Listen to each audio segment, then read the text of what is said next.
নমস্কার, আমি doctor Naren Pandey, allergy asthma সেন্টারের পক্ষ থেকে। আশা করি আপনারা ভালো আছেন, সুস্থ আছেন।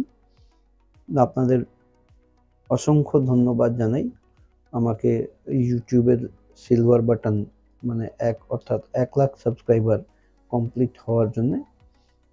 এটা আপনাদের সহযোগিতার দৌলতেই কিন্তু হয়েছে। আপনাদের ভালোবাসার প্রতিক্রিয়া হিসেবে এটা পাওনা। আশা করি এইভাবেই আপনারা ভালোবাসা দিয়ে রাখবেন। আমরা আজকে যেটা আলোচনা করতে চলেছি সেটা কেলয়েড নিয়ে আলোচনা করতে চলেছি। প্রচুর পরিসংখ্যান মানুষের এরকম কেলয়েড, বেশিরভাগ লোকের এই বুকের সামনেটা একটা উঁচু করে চামড়া জন্মে যায়, সেটা চকচক করে। হ্যাঁ, সেটা নিয়ে সলিউশন কেউ খুঁজে পান না।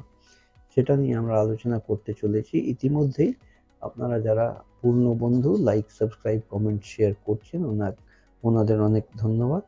যারা নতুন দর্শক বন্ধু এসছেন ওনাদের অনুরোধ করব সাবস্ক্রাইব করে যেতে, বেল আইকন টিপলে অল যদি টিপে রাখেন তাহলে প্রথমেই সমস্ত ভিডিও আপনি পাবেন।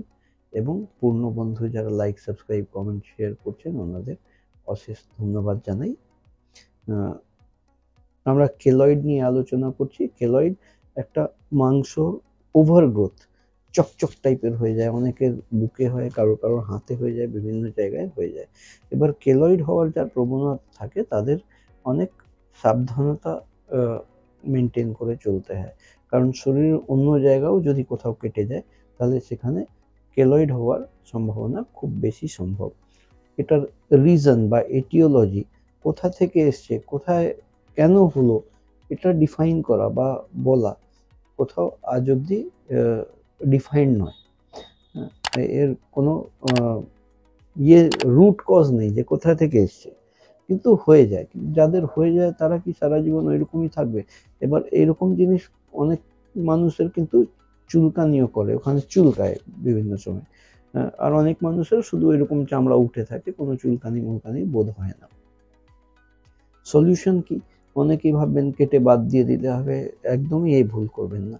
কেটে ছুরি কাঁচি যখনই লাগবে তখনই ওই জিনিসটা আরো ডিভাস্টেটেড, আরো বেশি পরিমাণে বড় হয়ে তার আকৃতি নিয়ে আরো বড় হয়ে আসবে। এর সলিউশন হচ্ছে ILS, ইন্ট্রালিজনাল স্টেরয়েড ইনজেকশন। ওখানে ইনজেক্ট করে দেওয়া 15 দিন পর একটা যদি 4-5 বার ইনজেকশন দিয়ে দেওয়া হয় ওই লিজনের মধ্যে, ওই যেখানে মাংসপিণ্ডিটা উঁচু হয়ে উঠে চকচক হয়ে আছে ওর মধ্যে যদি ইনজেক্ট করে দেওয়া হয় ILS ইনজেকশন, তাহলে এই ইনজেকশন নিলে 4-5টা নিলে কিন্তু কমতে আরম্ভ হয়ে যায়, 5-7টা নিলে ওটা মিলিয়ে যায়। প্রবণতা থাকে যে 6 মাস, 8 মাস কি 1 বছর 2 বছর পরে আবার ওটা আস্তে আস্তে ফুলে ওঠা।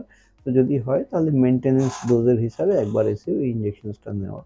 কস্ট সম্পর্কে অনেক মানুষ চিন্তিত থাকবেন, তাহলে আমরা ওই ILS ইনজেকশন দেওয়ার জন্য 1500 টাকা নিই, আর কনসালটেশন ফি 1000, 2500 টাকার মধ্যে এটা করে, আর 10 মিনিটের প্রসিডিউর সব মিলিয়ে, এর বেশি সময় লাগে না। এর যদি কারোর প্রয়োজন আপনাদের থাকে তাহলে নিচে দেওয়া অ্যাপয়েন্টমেন্ট নাম্বারে কল করে অ্যাপয়েন্টমেন্ট নিয়ে এসে এই পরিষেবা নিতে পারেন। আমি কলকাতায় মৌলালি মাজার এবং ইন্টালি সিনেমা হলের মাঝখানে অবস্থিত। আপনারা এসে এখানে পরিষেবা নিতে পারেন। আজকের মতন এখানেই শেষ করলাম। আপনারা ভালো থাকুন, সুস্থ থাকুন, খুশি থাকুন। আমি doctor Naren Pandey, allergy asthma সেন্টারের পক্ষ থেকে।